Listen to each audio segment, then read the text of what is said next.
میرا پیارا وطن پاکستان زرعی ملک جس کی صنعت بھی زراعت پر ڈیپینڈ کرتی ہے، افسوس صد افسوس کہ زراعت کو اور زراعت کے اہم فیکٹر کسان کو نگلا جا رہا ہے، کچلا جا رہا ہے، اسے تباہ کیا جا رہا ہے۔ ملک میں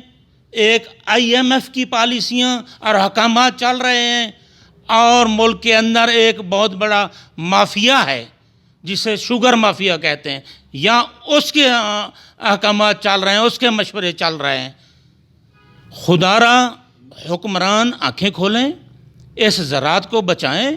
کسانوں کو بچائیں۔ یہ گنے کے ریٹ کا شوگر ایسوسی ایشن جو واویلا کر رہی ہے، جو دھوکہ بازی پر مبنی اشتہارات چلا رہی ہے، کیا ہے اس کی حقیقت؟ اگر وہ اپنے موقف پہ انہیں مان ہے، وہ اسے سچ سمجھتے ہیں، تو آئیں ہم کسان چیلنج کرتے ہیں انہیں، ہمارے سامنے بیٹھیں اور حکمران ایک جوری مقرر کریں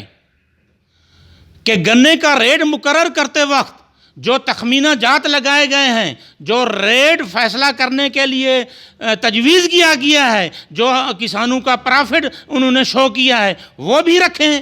اور شوگر مل کا ریٹ جو دیا ہے ان کے اخراجات دے کے، شوگر مل کا ریٹ دے کے وہ گوشوارہ بھی سامنے رکھیں، دونوں کا موازنہ تو کریں۔ موازنے والی بات ہی نہیں، یک طرفہ نظام چل رہا ہے، یہ ظلم ہے۔ یہ اس یک طرفہ فیصلوں کو ختم کریں، ملک کے عوام کو حق دیں، انصاف دیں۔ ہم کسان یہ جو ریٹ موجودہ مل رہے ہیں، یہ کوئی احسان نہیں کر رہا، یہ گنے کی پیداوار کم ہونے کی وجہ سے کرائے کی مد میں دے رہے ہیں۔ شوگر مل ایسوسی ایشن اور حکمران ہمیں ریٹ دیں، ہمارا ریٹ 252 روپے بنتا ہے،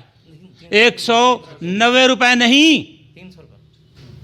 ریٹ بڑھائیں، سرکاری لسٹ میں ریٹ بنائیں، ہم اس ریٹ کو مانیں گے جو سرکار اعلان کرے گی ہمارے لیے۔ 3 دن بعد نوٹس آ گئے سارے